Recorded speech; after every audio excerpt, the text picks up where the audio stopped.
स्वामी, स्वामी, तनिक बाहर आए, देखें। एक दुर्बल गाय न जाने कहां से हमारे आश्रम में आ गई है। हमें उसकी सहायता सेवा करनी चाहिए। अरे ये क्या हो गया?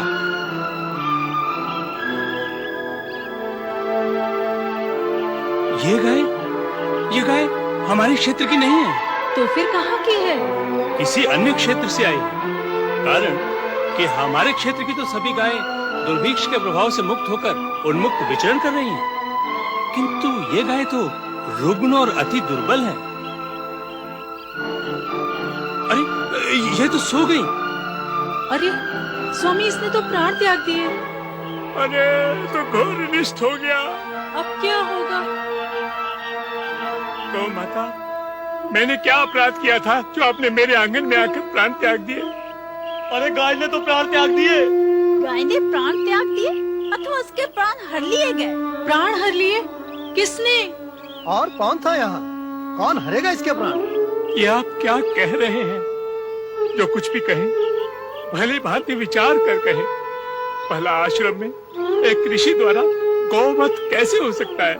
हुआ है, हो गया है, अर्थात हो चुका है। अब कैसे होने का प्रश्न ही कहाँ उठता है। नहीं नहीं, ये सत्य नहीं है। क्या ये सत्य है कि इस गाय ने इस आश्रम में प्राण त्यागे हैं? क्या ये भी सत्य है कि इस गाय ने इस आश्रम में तुम दोनों की उपस्थिति में प्राण त्यागे हैं? तुम दोनों ने मिलकर गौ की हत्या की है। तुम दोनों गौ हत्यारे हो। गौ हत्या के पापियों, धिक्कार है तुम्हें और तुम्हारे जीवन को। आज तक किसी ऋषि ने गौ हत्या का अपराध नहीं किया है। हमने ये अपराध नहीं किया है। अपराधी कब मानता है कि उसने अपराध किया है? हम अपराधी हैं ही नहीं। तुम यहाँ से चले जाओ, ब्रह्मगिरी की भूमि छोड़कर। हाँ, तुम्हें यहाँ से जाना ही होगा। किंतु क्यों? क्योंकि तुम गौ हत्यारे हो और गौ हत्यारे का मुख देखना भी पाप है। तुम यहाँ रहोगे तो नित्य हमें तुम्हारा मुंह देखना पड़ेगा। तुम्हारा मुख देखकर हमारा जीवन भी दूषित हो जाएगा। शीघ्र ही त्याग दो इस आश्रम को। जब तक तुम यहाँ रहोगे तब तक अग्निदेव और पितृ हमारे किसी हव्य कव्य को ग्रहण नहीं करेंगे। अपने पाप की छाया से हमें मुक्त करो। जाओ, चले जाओ यहाँ से। व्यर्थ होना कारण ही गौ हत्या का दोष हम पर मढ़ा जा रहा है। न जाने ये दुर्बल गाय कहां से यहाँ आ गई। हम इसकी सेवा करें इससे पहले ही। बस बस, अधिक कुछ कहने की आवश्यकता नहीं है। यदि तुम दोनों ने शीघ्र ही इस आश्रम का त्याग नहीं किया तो हम सह्याद्री क्षेत्र के सभी ऋषि कुलों को एकत्रित कर तुम्हारे इस गौ हत्या के पाप को उनके सम्मुख रखेंगे। ऐसा अनर्थ करना क्यों चाहते हो? क्योंकि तुम गौ हत्यारे हो। स्वामी, ये अचानक कैसी विपदा आ पड़ी हम पर। विधाता जब विपरीत होते हैं तो ऐसी दुर्घटनाएं घटती हैं देवी। सब समय की बलिहारी है। विचार विनिमय मैं भाग्य रुदन यहाँ से कहीं दूर जाकर करो।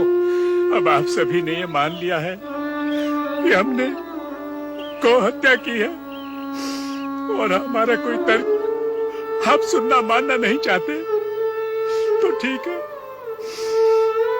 किंतु इतना आप अवश्य मानते होंगे कि हमारी शुद्धि का कोई उपाय और इस पाप से उबरने की कोई विधि अवश्य होगी।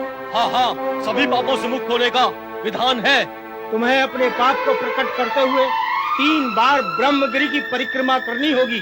और यदि अपने पाप का प्रायश्चित करना चाहते हो तो गंगा का आह्वान कर उसी गंगा जल से स्नान करके अपने आप को पवित्र करना होगा। यही तुम्हारा प्रायश्चित है। हमें स्वीकार है, हम प्रायश्चित करेंगे। हम दोनों भगवान शिव की आराधना करते हुए यहाँ पार्थिव पूजन करेंगे। साथ ही ब्रह्मगिरी की परिक्रमा करके अपने निर्धारित प्रायश्चित को पूर्ण करेंगे। केवल इतने से ही प्रायश्चित पूर्ण नहीं होगा, तुम्हें गंगा को ब्रह्मगिरी पर्वत तक लाना होगा। जब तक तुम गंगा को यहाँ ब्रह्मगिरी तक लाने में सफल नहीं होते तब तक तुम्हारा प्रायश्चित अपूर्ण रहेगा। नहीं देवियों, हम पूर्ण प्रायश्चित करेंगे। जीवन पर्यंत करते रहो प्रायश्चित।